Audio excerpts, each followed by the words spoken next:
A full house is expected on hand tonight in Minneapolis as the Timberwolves return to their home floor against one of the best teams in the NBA this season, the Memphis Grizzlies. Both teams arrived in the Twin Cities early this morning after playing games elsewhere last night. Neither liked the result, as the Wolves fell in Chicago while the Grizzlies lost on their home floor to the LA Clippers. The Grizzlies have dominated this series between the two, having won 14 of the last 17 meetings, but Minnesota did eke out a dramatic one-point win over Memphis right here at Target Center just 3 weeks ago. Tonight's matchup could very well be decided in the paint, where the Grizzlies have made their living this season, and as those numbers reflect, Memphis' strength just so happens to be Minnesota's weakness. He knocked down a few of these last night, didn't he? Inside the arc, outside the paint, non-paint twos. Ricky is comfortable in that mid-range. He will shoot threes, but I think he feels much more comfortable in that 15 to 17 foot range. 15 points for Ricky last night, although the last 6 games the shooting percentage has been down for him. Timberwolves force yet another turnover. Rubio, the no-look for Garnett. And KG from Ricky for the first time tonight.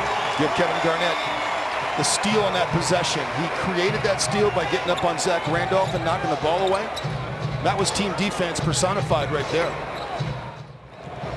Timberwolves finishing off the month of February, by far their most successful month here at Target Center. 4-2 on their home floor so far this month of February. Looking to finish it off at 5-2. Rubio drops it through.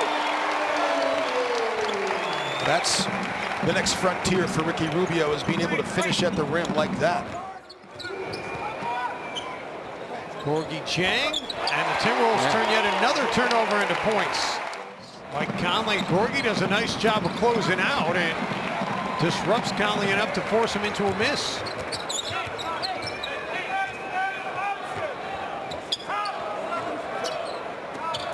Martin over Green, drills it. That's just Flip Saunders, Ricky Rubio. Ricky made that call to call a secondary action to get Kevin Martin involved in the offense.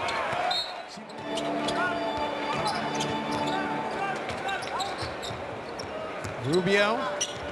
Oh, Wiggins, what a cut on the baseline, and Ricky finds him in stride for the throwdown. Second dunk of the night for the Rock Chalk rookie. That was just a great back cut by Andrew Wiggins, and that's exploiting the defense right there. Great read by Andrew to sneak behind Jeff Green.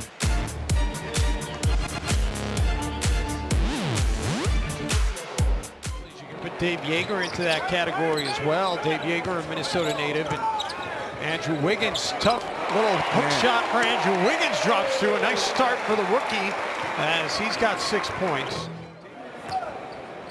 When you've been in the league for 20 years, a lot of people grew up watching you play. It's a long time.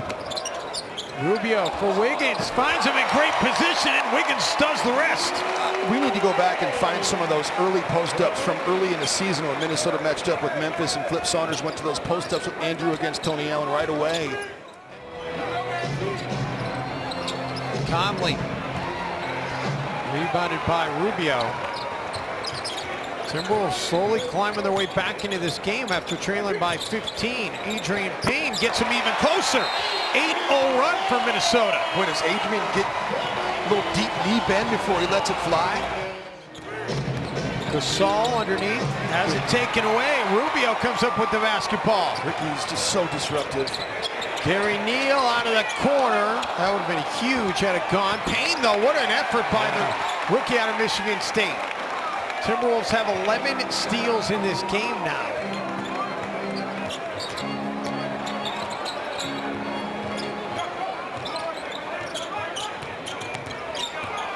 Rubio and Lee, and they're going to get Courtney Lee on the foul. Ricky got fouled the first time he came off that high ball screen. No call. They just kind of, he was persistent on that possession. Adrian Payne with the great hustle, though, to keep that ball alive. Minnesota was able to track it down and continue on. You almost wonder if Kevin Garnett getting tossed on that technical might have lit a fire under the Timberwolves a little bit. Gary Neal from downtown. Lure rattles out. Rubio's going to have to hurry, and he's fouled by Lure.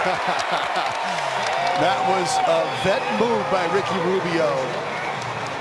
John Lewin misses the jump shot and was just trying to get in the path of Rubio and try to redirect him, but Ricky draws the contact just like Gasol does. There's something in that Spanish water. Payne finds Neal. Rubio straight away for three. Yeah. Ricky knocked down 2 huge threes at the end of game situation against Memphis. He went over to the bench and told everyone on the bench, we're not going to lose this game. And sent that message to all the youngsters. And then followed up. He talked the talk and walked the walk. Rubio lays the basketball into the hands of Levine.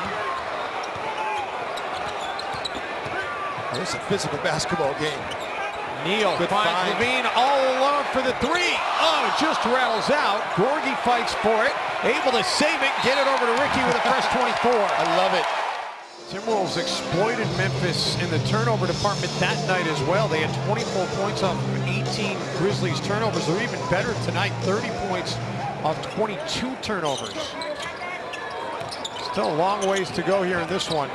9 minutes and counting at Target Center. Gary Neal. That was great action. We got to look at that again because that was a brilliantly conceived play. Flip runs a lot of end-of-game ATO actions during shoot-arounds and practice. And the Wolves still have a lead here by 3. Rubio feeding Gorgie right back to Rubio, and he's fouled by Randolph. So Dave Yeager comes back with his starters here and understands this game is kind of getting away from him a little bit. But right now the Wolves a chance to try and tie it back up on the Martin three, and it is knotted anew. That's cold-blooded right there. Kmart knocked down a triple in the left corner.